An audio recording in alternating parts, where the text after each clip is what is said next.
Hello mga kananay! So for today's video ay samahan niyo naman ako magluto ng isa pang version ng ating menudo. Menudong Tagalog nga ang tawag sa amin dito sa Bulacan. At para naman sa mga sangkap na kailangan natin ay meron ako ditong 2 kilo ng pinaghalong pork kasim at atay ng baboy. Binabad ko lamang sila ng mga 2 oras sa toyo, kalamansi, asin, paminta, bawang at sibuyas. Pero mas okay to kung ibababad mo rin siya kung overnight dahil para mas malasa. Una nga ay pinrito ko muna tong mga hotdog nating gagamitin at pagkatapos ay sinet aside. Sinunod ko naman prituhin itong carrots at patatas at pagkatapos ay sinet aside ko rin. At sa pagisa naman ay nagbawas lang tayo ng mantika at inuna na nga natin gisahin itong ating sibuyas. At kapag translucent na ang ating sibuyas, ay sunod naman natin itong ating bawang. At pag mapula na nga ang ating mga bawang at sibuyas, at lumabas na ang aroma nito, ay sunod naman natin ilagay itong binabad nating karne. Ilagay na rin natin itong ating celery at bell pepper para masabay na rin sa pagpapalambot at pagpapakulo ng ating karne. Nasa 2 medium size ng bell pepper ang nilagay ko dito at 2 tangkay ng celery na tinanggalan ko lamang ng mga dahon niya. At haluin lang natin ng konti para magsanib puwersa na ang mga aromatics na inilagay natin. Takpan din natin para mabilis siyang kumulo. At yan, pagkabukas mo nga ay biglang nanunumbalik sa isip mo nung panahong bata ka pa, dinadala ka ng mga magulang mo sa piyestahan at kainan. Dito rin nga pala ay nagdagdag pa ako ng pampalasa katulad ng magic sarap, 2 kutsaritang magic sarap at sangdamukal na paminta. At para na rin naman sa pampakulay ay gagamit tayo ng katas ng atswete. Depende na sa iyo kung ganong atswete ang gusto mong ilagay, kung tansya-meter. Kasabay nga ng atswete ay naglagay na rin ako ng pickle relish. 2 medium size na pickle relish ang isinama ko dito. Pwede ka rin magdagdag ng tubig kung nakukulangan ka pa, pero sa akin ang nilagay ko ay yung pinagpakuluan niya.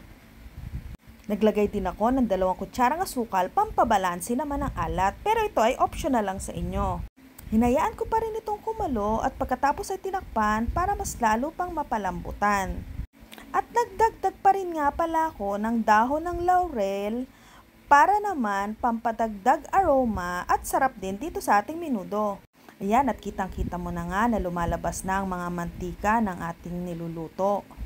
So para mas lalo pang mapalambutan ay nilagay ko sa mahinang apoy lamang ang ating pinapakuluan. At para sa pinali ng ating pagluluto ay isasama na natin ang mga pinirito nating hotdog, carrots at patatas at sinamahan ko rin siya ng 2 box na raisins o pasas. Haluin lang natin sila ng maigi hanggang sa magsanib puwersa na ang mga pampalasa at aromatics na inilagay natin. Yan, at luto na ang ating old style menudo o menudong Tagalog na tawag namin dito sa Bulacan. Malamang kung ikaw ay mahilig sa pagkain na to o kaya ay nagluluto rin ng menudo, ay alam mo na kagad kung anong kaibahan ng nakaugalian nating menudo at dito sa old style menudo o menudong Tagalog. At alam nyo ba kung anong best partner ng menudong Tagalog na to? Ito lang naman at wala lang iba kundi ang sinaing na kaning talulo.